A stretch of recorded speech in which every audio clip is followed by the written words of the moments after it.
Oke, kita akan mengawali dengan instalasi web servernya terlebih dahulu. Di sini saya menggunakan SMPP. Saya menggunakan versi 1.7.3. Saya double klik SMPP-nya, dia akan memilih destination-nya. Saya installnya di C, install. Saya menunggu proses install sampai selesai.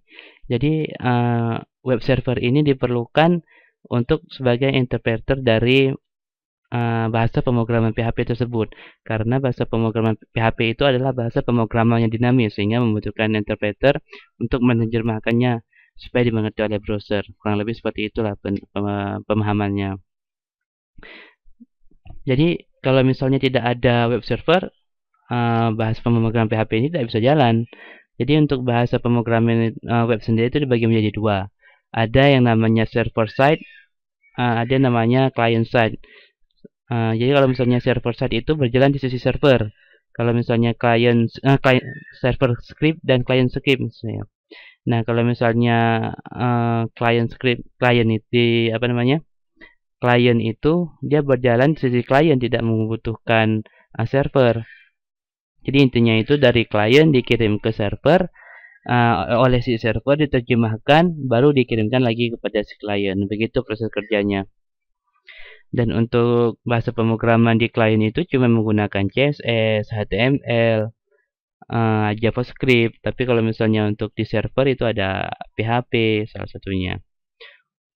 Kurang lebih seperti itu. Nah, PHP ini diperlukan supaya website kita itu dinamis. Jadi kalau misalnya ada website yang tidak perlu menggunakan server, itu disebut website statis.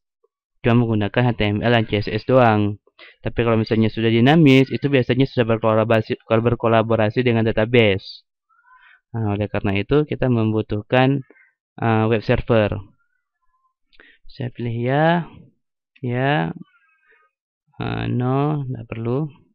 Kalau dulu sebelum adanya paket web server ini kita harus menginstal satu persatu. Tapi sekarang karena sudah ada web server kita sudah dipermudahkan. Nah, instalasi sudah selesai sekarang. Saya di desktop sudah ada SEM control panel. Saya double klik SEM control panel. Jadi yang perlu di install adalah Apache, Unblock dengan MySQL. Ini untuk database-nya. Kalau misalnya kedua ini sudah statusnya running, kita bisa mengeceknya dengan menggunakan web browser. Saya ketikkan localhost. Kita lihat hasilnya. Nah, berarti kita sudah berhasil menginstal web server. Saya pilih bahasa Inggris. Nah, berarti SAM-nya sekarang sudah berjalan. Nah, ini untuk masuk ke PHP My Domain-nya.